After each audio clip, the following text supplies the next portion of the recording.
將你嘅帶對接，兩隻手一齊揸帶先，腳係微曲嘅。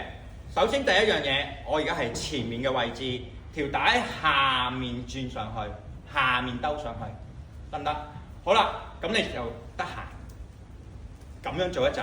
點為之叫有效果？你聽到嘅聲音有佛聲。咁做幾耐啊？1分鐘為一次啦，好冇？左手右手你都試下啦。點解要兩隻手揸？係因為我先保護咗你嘅手腕，我唔想用你嘅手咁樣揈出去，我想用你嘅身體嘅前臂嘅少少嘅擺動，令到呢條帶揈到出去。好，當然有左邊，亦都有右邊。OK， 好啦。然後當你呢個搞掂咗，先做大八字。大八字點做啊？下面兜上去，有轉身嘅，得唔得？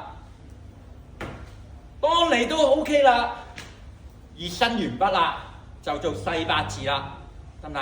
細嘅。咁你留意啦，如果你發現哎呀揈到喎，即係你個角度唔夠啦，你就要調節啦。但有一樣嘢記住，唔係咁樣做啊！唔做飛機，得唔得啊？